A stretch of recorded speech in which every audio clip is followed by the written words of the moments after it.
मैं आज आपको BSc part third paper second organic chemistry में जो आप ऑर्गेनोसल्फर कंपाउंड्स हैं उसके बारे में डिस्कस करूंगी।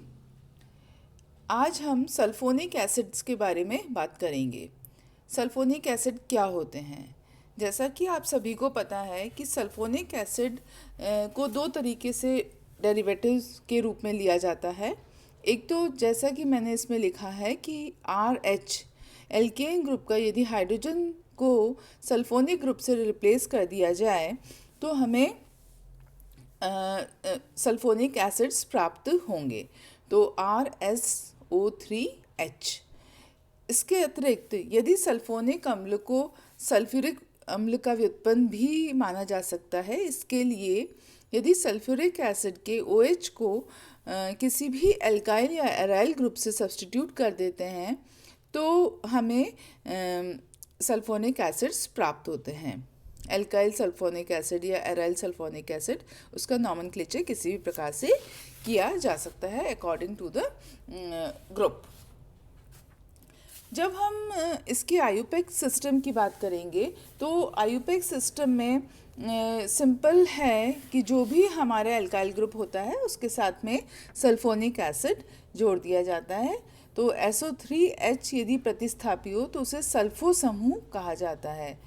यदि एक और पॉसिबिलिटी है, यदि सल्फोनिक एसिड और COH समूह एक साथ उपस्थित हों तो COOH समूह को प्राथमिकता दी जाती है, उसको कम नंबर पर रखा जाता है।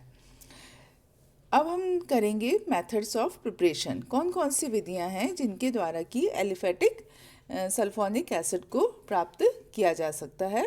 तो पहली विधि है एल्काइल हैलाइड के द्वारा, जिसमें कि हम इसकी रिएक्शन सोडियम सल्फाइड से कराते हैं। जैसा कि इसमें आप देख रहे हैं कि इथाइल ब्रोमाइड की रिएक्शन Na2SO3 या सोडियम सल्फाइड से कराई तो हमारे पास में एल्केन सल्फोनिक एसिड का सोडियम लवण प्राप्त होता है।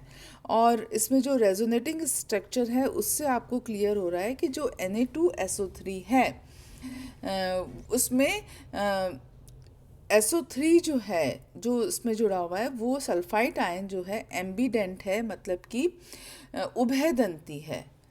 ठीक है, तो उभयदंती, और चूंकि इसके ऊपर माइनस चार्ज है तो नाभिक स्नेही है, तो ये उभयदंती नाभिक स्नेही है। और इसका जो है ये रिएक्शन कहलाती है स्ट्रैकर रिएक्शन। तो यदि आपसे कभी नेम रिएक्शन में पूछा जाता है व्हाट इज़ द स्ट्रैकर रिएक्शन, तो इसमें आप the method of the preparation of sulphonic acid देंगे, जिसमें कि एल्काइल हैलाइड के साथ Na2SO3 की रिएक्शन होती है। तो ये मैंने आपको इसमें क्लियर कर रखा है कि किस प्रकार से एल्काइल हैलाइड जो है उस पर Na2SO3 ग्रुप जो है वो अटैक करता है और X माइनस जो है रिलीज हो जाता है। ठीक है, तो ये हमारी हो गई फर्स्ट रिएक्शन। अब हम सेकेंड रिएक्शन पर आते हैं कि जिस प्रकार से एल्काइल हैलाइड की रिएक्शन Na2SO3 के साथ हुई थी, इसी तरह से सोडियम बाइसल्फाइड के साथ भी रिएक्शन हो सकती है। तो NaHSO3 की प्रेजेंस में रिएक्शन जब होती है तो इसमें भी हमें एल्काइल सल्फोनिक एसिड प्राप्त होता है। तो ये भी नाभिक स्नेही प्रतिस्थापन है और सल्फर का एल्काइलेशन हो जाता है। इसी में थर्ड रिएक्शन है एल्कीन की सोडियम बाइसल्फाइड के साथ रिएक्शन। तो ये in the presence of peroxide होती है और रिएक्शन फ्री रेडिकल मैकेनिज्म से संपन्न होती है और मार्कोनिकॉफ के विपरीत होती है, मतलब एंटी मार्कोनिकॉफ होती है, because in the presence of peroxide है और जो है ये फ्री रेडिकल मैकेनिज्म से होती है। तो ये रिएक्शन भी है। इसके अतिरिक्त एक और रिएक्शन हो सकती है जिसमें कि एल्डिहाइड और कीटोन की बाइसल्फाइड से रिएक्शन होती है। तो ये हमने करा एल्काइल सल्फोनिक एसिड्स किस प्रकार से बनाए जा सकते हैं। यदि R के स्थान पर, एल्काइल ग्रुप के स्थान पर यदि एराइल ग्रुप हो तो उसे बोलेंगे हम एराइल सल्फोनिक एसिड। तो यहाँ हमारे आज H को हमने एराइल ग्रुप से सब्स्टिट्यूट करा है। तो इसकी जो सबसे सिंपल जो है वो है benzene sulphonic acid. Benzene sulphonic acid में यदि हम, जैसा आप इसमें देख रहे हैं कि बेंजीन की रिएक्शन सल्फ्यूरिक एसिड से कराई है और इसका हाइड्रोजन SO3H से रिप्लेस हो गया है। अब देखिए इस जो अभिक्रिया में जो मैकेनिज्म इन्वॉल्व हो रही है वो किस प्रकार की है। आप देख रहे हैं सबसे पहले मैंने लिखा है कि किस प्रकार से जो ऑक्सीजन के ऊपर जो लोन पेयर ऑफ इलेक्ट्रॉन हैं, इसके दो मॉलिक्यूल आपस में रिएक्ट करते हैं और जो लोन पेयर ऑफ इलेक्ट्रॉन है उससे वो हाइड्रोजन पर अटैक कर रहा है और जो उसका बॉन्ड पेयर है ऑक्सीजन दूसरे वाले का वो ऑक्सीजन के ऊपर जा रहा है। तो इस प्रकार से दो मॉलिक्यूल में से एक तो नेगेटिवली चार्ज स्पीशीज़ बन गई और एक पॉजिटिव चार्ज स्पीशीज़ बन गई। मतलब कि एक से प्रोटॉन का निष्कासन हो गया है और वो दूसरे के ऊपर अटैच हो गया है और एक जो है नेगेटिव हो गया और दूसरा पॉजिटिव हो गया। फिर क्रमशः जो है जल निकल जाता है और जल के निकलने के उपरांत सल्फर के ऊपर पॉजिटिव चार्ज आने के कारण अंत में प्रोटॉन निकलकर SO3 का निर्माण होता है। ये जो SO3 बना सल्फर ट्राइऑक्साइड, पहली बात तो ये एक इलेक्ट्रोफाइल है, इलेक्ट्रॉन स्नेही है और जब ये एरीन पर आक्रमण करता है तो क्रमशः एरीन सल्फोनिक एसिड बनता है। अब आप जो है इसमें आपको स्पष्ट हो रहा है कि किस प्रकार से SO3 जब हमारा अटैक कर रहा है तो एरोमेटिक रिंग के ऊपर पॉजिटिव चार्ज रोटेट करेगा।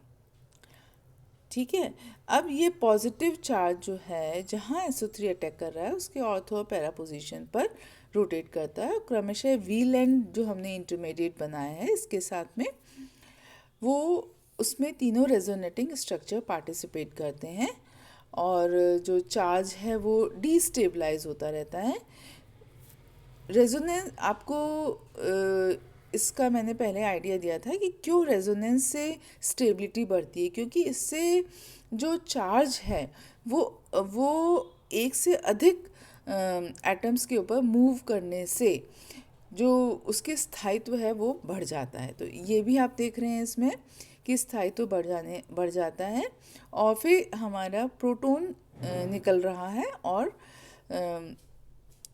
SO3 माइनस बन रहा है और उसके ऊपर प्रोटॉन ऐड करके SO3H या सल्फोनिक एसिड बन जाता है।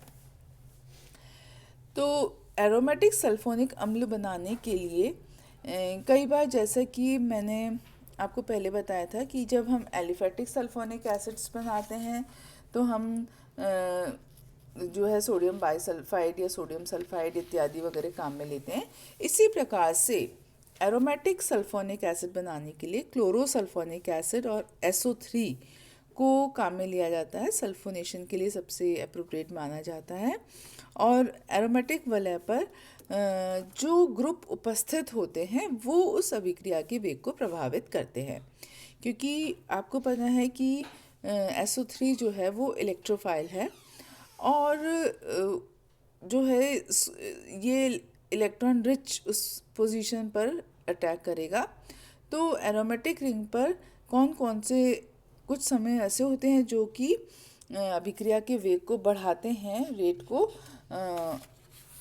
और कुछ जो होते हैं वो रेट को कम करते हैं, अभिक्रिया के वेग को कम करते हैं। तो इसके बारे में भी एक थोड़ा सा हम आइडिया ले लेते हैं कि जो एरोमेटिक वलय को सक्रियत करते हैं, मतलब कि एक्टिवेट करते हैं, वो कौन से ग्रुप्स होते हैं। उसमें आता है कि जैसे CH3 है, NH2 है, OH आदि हैं, वो यदि उपस्थित होते हैं रिंग में तो आसानी से सल्फोनेशन हो जाता है। और वहीं माइनस इंडक्टिव इफेक्ट वाले ग्रुप होते हैं जो कि रिंग को ही इलेक्ट्रॉन डेफिशिएंट कर देते हैं, तो वो सल्फोनीकरण अभिक्रिया को और धीमा कर देंगे, मंद कर देंगे। तो इस प्रकार से जो है रिंग पर जो सब्स्टिट्यूएंट उपस्थित हैं उसके द्वारा एराइल सल्फोनिक एसिड की प्रिपरेशन या उसका वेग जो है वो प्रभावित होता है। तो ये हमारा हो गया कि और सामान्यतः जो है अभिक्रिया अधिक, यदि हमें क्रिटिकल कंडीशंस चाहिए तो वो अधिक टेम्परेचर पर होगी, और कुछ चीज़ें जो हैं वो उसके ग्रुप पर निर्भर करेगी। जैसा कि एक मैं रिएक्शन आपको बताना चाहूँगी कि यदि डाइसल्फोनिक एसिड है, डाइसल्फोनिक एसिड हमें बनाना है तो यदि बेंजीन से, तो यदि इसकी रिएक्शन हम कंसनट्रेट सल्फ्यूरिक एसिड से करते हैं तो हमें केवल एक ही सल्फोनिक ग्रुप बेंजीन के ऊपर प्राप्त होता है। परंतु यदि यही अभिक्रिया कंसनट्रेट सल्फ्यूरिक एसिड के स्थान पर सधूम सल्फ्यूरिक एसिड से की जाती है तो हमें डाइसल्फोनिक एसिड प्राप्त होता है, और वो भी मेटा पोजीशन पर। तो मेटा बेंजीन डाइसल्फोनिक एसिड हमें प्राप्त होगा। और यदि यही अभिक्रिया फ्यूमिंग H2SO4 के साथ में 300 डिग्री सेंटीग्रेड पर की जाती है तो हमें tris benzene sulphuric acid 135 benzene trisulphonic acid प्राप्त होता है। तो जैसे जैसे हमें सल्फोनिक एसिड अधिक सब्स्टिट्यूट करना होगा तो हमें क्रिटिकल कंडीशंस, मतलब कि ड्रास्टिक कंडीशंस की उपस्थिति में ही अभिक्रिया हो पाएगी। तो ये हो गया हमारा एराइल सल्फोनिक एसिड की जो प्रिपरेशन है वो किस प्रकार से की जा सकती है। अब जो उसकी फ़िज़िकल प्रॉपर्टीज़ हैं, यदि हम थोड़ा सा निगाह इसकी फ़िज़िकल प्रॉपर्टीज़ पर डालें तो जो ये एसिड है मतलब कि इसमें removal of H as a H+ होता है, क्योंकि इसके साथ में SO3 ग्रुप जुड़ा हुआ है जो कि इलेक्ट्रॉन अट्रैक्टिंग ग्रुप है। तो इसी कारण से जो proton as hydrogen as a proton जो है वो इजीली रिमूव हो जाता है। और यही कारण है कि जो सल्फोनिक एसिड होते हैं, एरोमेटिक सल्फोनिक एसिड्स या जो भी होते हैं एलिफेटिक, वो वाटर में सोल्यूबल होते हैं और नॉन पोलर सॉल्वेंट में इनसॉल्यूबल होते हैं। तो ये कुछ मैंने आपको मेथड्स ऑफ प्रिपरेशन बताएं सल्फोनिक एसिड कंपाउंड को बनाने के। नेक्स्ट स्लाइड में मैं इसकी रिएक्शंस को डिस्कस करूँगी।